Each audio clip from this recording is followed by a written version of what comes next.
the senator of Turkana, the senator of Wajir, yours truly, not yours truly, Mr. Speaker, I want to call upon the senator of Mandera. I want to call upon the senator of Garissa. Stop talking from Nairobi. Go and tell the people in Turkana, people in Mandera, people in Wajir, people in Garissa, dear Kenyans, to enlist in SHIF. They are the list. You'll have your time to debate. I know you're cleverer than me, so you'll show your intelligence when your time comes. Whip. Okay. Majority Whip. There's a point of order. Senator Enoch Wambua, what is your point of order? Go ahead.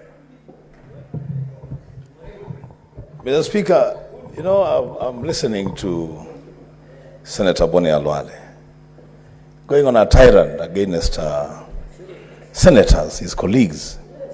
And I'm wondering, when did they become part of the president's speech, Mr. Speaker?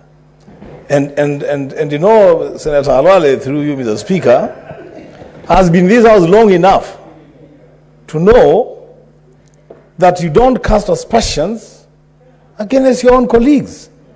And saying that they never go home, they speak from Nairobi. Who has paid him, Mr. Speaker, to spoil the names of very hard-working senators from the northern frontier, Mr. Speaker?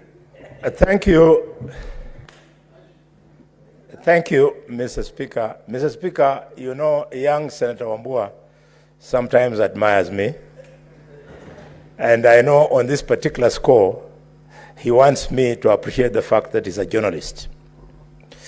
I tell you, the French say, res ipsa loquitur. Facts speak for themselves. What I'm saying, sorry, that is Latin. In Latin. In Latin, Mr. Speaker. Mr. Speaker, I appeal to Wambua. Think, Senator Wambua, think, my younger brother, why would Nyeri register 20.8%? And today, as we speak, Wajir has registered 1.3%. That is res ipsa loquitur in Latino. Mr. Speaker, you can interrupt me if you want. Senator Wambua, what is your point of order? So if Senator Mazayo understands what Senator Khalwale is saying, I don't understand. Because, Mr. Speaker,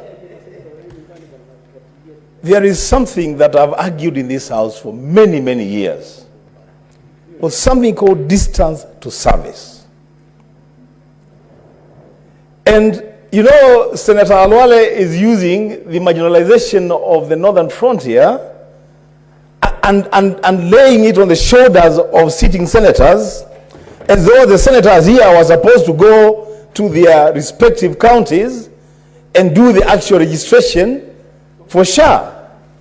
Mr. Speaker, Senator Khalwale must be told that he should actually give us a record, if that's the path he wants us to take, of how many people he himself has registered in Kakamega County. Because that is not the responsibility of senators to register people for SHA and SHIF. The Speaker, I insist again, maybe this time you will hear me, Senator Khalwale, through the Speaker, please don't cast aspersions against your own colleagues. Second the motion, give us a floor. We have important things to say about this motion, Mr. Speaker. Senator Wambua,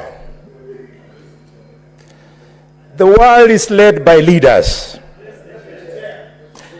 And the leaders, Mr. Speaker, who lead the world are not doctors, are not lawyers, are not engineers, they are not journalists. The leaders of the world are politicians. And since we are the politicians, we should learn from history. The success that we are borrowing from of NHIF was a stroke of thought by a politician by the name of Charles Njonjo. Njonjo, who sat in this house. I'll sit and insist that we must all fall back to the community and tell people star 147 hash. Mr. Speaker, instead, when you reduce yourself to a heckler, Wambua, then we start wondering whether you went to the University of Kaparajonjo or you went to one of the universities that we know.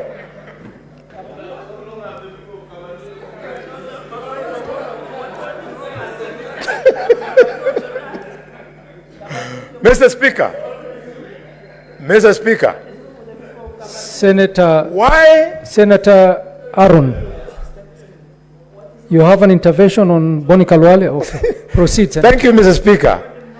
Why I will not hold any punch. I want to punch educated people of this country. I want to punch people with an income and in employment of this country. I want to punch them in the mouth because they are the ones who are misinforming the public that SHIF is expensive. They want their experience to be related to by the boda and the mamamboga. It's a lie.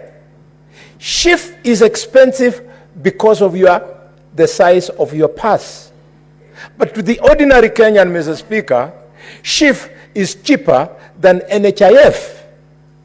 And if we go this route, we will move insured Kenyans from 10 million people to 50 million people. And the Senator of Kitui, who is truly not happy with my contribution, you are being asked to pay 32,000. And the villagers in Kitui, each will be paying 300 shillings. You should also be grateful that the people who voted for you now will have a chance to have access to health the way your wife and your children and close relatives enjoy. This is the Kenya we are fighting for.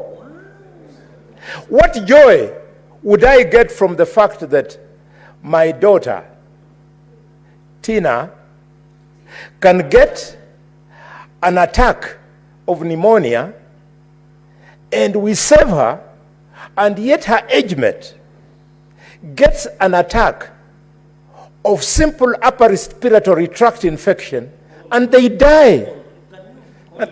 A common cold, and they die. Yes. But, Mr. Speaker, we will insist that educated people, people with high income, people in